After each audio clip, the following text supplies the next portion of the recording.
ಗಂಗೆಯ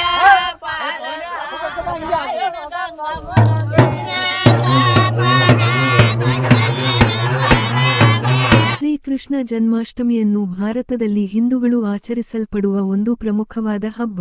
ಶ್ರೀಕೃಷ್ಣ ಹುಟ್ಟಿದ ದಿನವನ್ನು ಕೃಷ್ಣ ಜನ್ಮಾಷ್ಟಮಿ ಅಥವಾ ಗೋಕುಲಾಷ್ಟಮಿ ಎಂದು ವೈಭವದಿಂದ ಆಚರಿಸಲಾಗುತ್ತದೆ.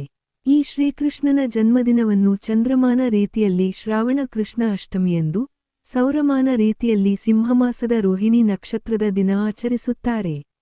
ಆದಕಾರಣ ಇಂದು ಪಾವಗಡ ತಾಲ್ಲೂಕಿನ ಸಿಕೇಪುರ ಗ್ರಾಮ ಪಂಚಾಯಿತಿ ವ್ಯಾಪ್ತಿಯ ದೇವರಹಟ್ಟಿಯಲ್ಲಿ ಗ್ರಾಮದ ಯುವಕರು ಶ್ರೀಕೃಷ್ಣ ಜನ್ಮಾಷ್ಟಮಿಯನ್ನು ವಿಜೃಂಭಣೆಯಿಂದ ಹಬ್ಬದ ರೀತಿಯಲ್ಲಿ ಶನಿವಾರ ಬೆಳ್ಳಿಗೆ ಕೃಷ್ಣನ ವಿಗ್ರಹಕ್ಕೆ ಗಂಗಾಪೂಜೆ ನೆರವೇರಿಸಿ ನಂತರ ಗ್ರಾಮದ ದೇವಸ್ಥಾನದಲ್ಲಿ ಪ್ರತಿಷ್ಠಾಪಿಸಿ ಪೂಜಾ ಕಾರ್ಯಕ್ರಮಗಳು ನೆರವೇರಿಸಿ ಗ್ರಾಮದ ಜನರಿಗೆ ಪ್ರಸಾದ ವಿನಿಯೋಗ ಮಾಡಿದರು. ನಂತರ ಕೃಷ್ಣನ ವಿಗ್ರಹವನ್ನು ಹೊತ್ತು ಹರೆ ವಾದ್ಯಗಳೊಂದಿಗೆ ಮೆರವಣಿಗೆ ಮಾಡುತ್ತಾ ಗ್ರಾಮದ ಯುವಕರು ಕುಣಿಯುತ್ತಾ ಸಂಭ್ರಮಿಸಿ ಮೋಸರಿನ ಮಡಿಕೆ ಹೊಡೆಯುವ ಕಾರ್ಯಕ್ರಮ ನಡೆಸಿದರು. ಮಡಕೆ ಹೊಡೆಯುವ ಆಚರಣೆಯ ಹಿಂದಿದೆ ಈ ಕಾರಣಗಳು. ಮೋಸರಿನ ಮಡಿಕೆಗೆ ದಾರಕಟ್ಟಿ ಎತ್ತರಕ್ಕೆ ತೂಗು ಹಾಕಿ ಹೊಡೆಯುತ್ತಾರೆ. ಈ ಆಚರಣೆಯು ಕೃಷ್ಣನ ಬಾಲ್ಯದ ತುಂಟಾಟವನ್ನು ನೆನಪಿಸುತ್ತದೆ ಎನ್ನಲಾಗಿದೆ. ಹೌದು, ಶ್ರೀಕೃಷ್ಣನು ಅತಿ ತುಂಟ. ಹೀಗಾಗಿ ಸಣ್ಣವನು ಇದ್ದಾಗ ಎಲ್ಲರ ಮನೆಗೆ ನುಗ್ಗಿ ಬೆಣ್ಣೆ ಕದ್ದು ತಿನ್ನುತ್ತಿದ್ದನು. ಹೀಗಾಗಿ ಕೃಷ್ಣನ ಕೈಗೆ ಬೆಣ್ಣೆ ಸಿಗದಂತೆ ಮಾಡಲು ಬೆಣ್ಣೆಯನ್ನು ಮಡಿಕೆಯಲ್ಲಿ ಹಾಕಿ ಮೇಲಕ್ಕೆ ಕಟ್ಟಿ ಇಡುತ್ತಿದ್ದರು. ಇತ್ತ ತಾಯಿ ಯಶೋಧೆಯದ್ದು ಇದೇ ಪರಿಸ್ಥಿತಿ. ಹೀಗಾಗಿ ಮಡಕೆಯಲ್ಲಿ ಬೆಣ್ಣೆ ಇಟ್ಟು ಮೇಲಕ್ಕೆ ಕಟ್ಟಿ ತನ್ನ ಮುದ್ದಿನ ಮಗ ಕಳ್ಳ ಕೃಷ್ಣನ ಕೈಗೆ ಸಿಗದಂತೆ ಇಡುತ್ತಿದ್ದರು. ಈ ಶ್ರೀಕೃಷ್ಣನ ಬಾಲ್ಯದ ತುಂಟಾಟಗಳನ್ನು ನೆನಪಿಸಿಕೊಳ್ಳುವ ಸಲುವಾಗಿ ಅಷ್ಟಮಿಯ ಮಾರನೇ ದಿನ ಮೊಸರು ಕುಡಿಕೆ ಆಚರಣೆಯು ಚಾಲ್ತಿಯಲ್ಲಿದೆ ಎಂದು ಹೇಳಬಹುದಾಗಿದೆ.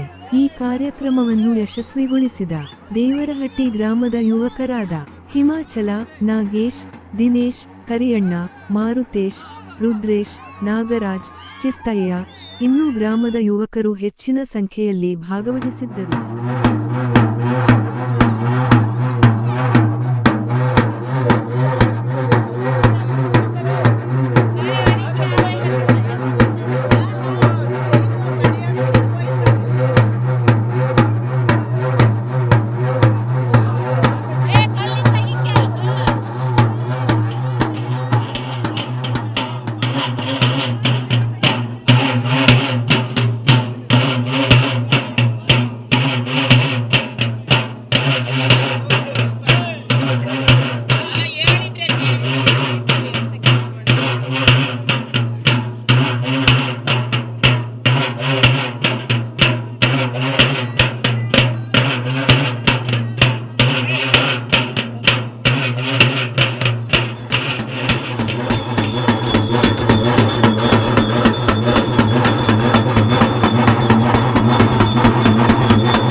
DNA ನ್ಯೂಸ್ ಪಾವಗಡ, ಜನರಿಗಾಗಿ ಜನರಿಗೋಸ್ಕರ.